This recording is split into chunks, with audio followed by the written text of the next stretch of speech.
বিশ্বকাপের পরই আন্তর্জাতিক ফুটবল থেকে অবসর নিতে পারেন ক্রিস্টিয়ানো রোনালদো। ক্রোয়েশিয়া ম্যাচের আগেই পর্তুগালের অধিনায়ককে নিয়ে তৈরি হয়েছে জল্পনা। রোনালদোর অবসরের জল্পনা উস্কে দিয়েছেন তারই বোন কাটিয়া অ্যাভেইরো। ৪১ বছরের রোনালদোকে সেরা ফর্মে দেখা যাচ্ছে না বিশ্বকাপে। তার পারফরমেন্স নিয়ে সমালোচনাও হচ্ছে। এর মধ্যেই এক টেলিভিশন সাক্ষাৎকারে CR7-এর অবসরের ইঙ্গিত দিয়েছেন অ্যাভেইরো।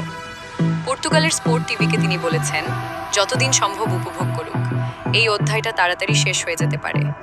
খুব নির্ভরযোগ্য সূত্র থেকে খবরটা পেয়েছি। সম্ভবত বিশ্বকাপই দেশের হয়ে শেষ প্রতিযোগিতা। বিশ্বকাপে সমালোচিত দাদার পাশেও দাঁড়িয়েছেন অ্যাভেইরো। তিনি বলেছেন, যারা সত্যি ফুটবল ভালোবাসেন এবং খেলাটা বোঝেন তারা রোনালদোকে সম্মান করেন। যারা বোঝেন না তারা অন্যরকম কথা বলেন।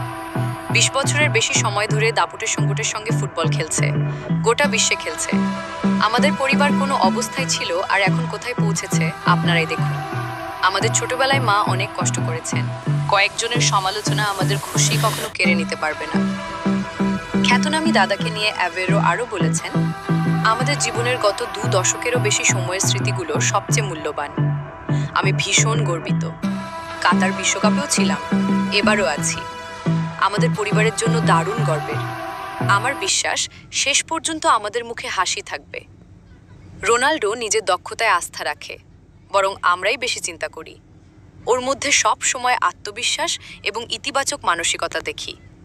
ওর সমর্থকদের জন্যও এটা স্বস্তির। পরের ম্যাচে যে দলের সঙ্গে খেলা পড়ুক, আমাদের তৈরি থাকতে হবে, লড়াই করতে হবে। ২০৩০ সালের বিশ্বকাপে রোনাল্ডো খেলবেন কিনা নিশ্চিত নয়।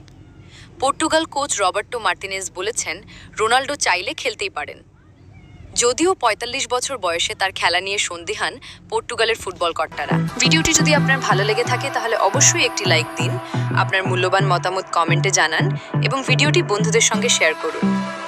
নতুন নতুন ভিডিও সবার আগে দেখতে চ্যানেলটি সাবস্ক্রাইব করে পাশে থাকুন। ধন্যবাদ।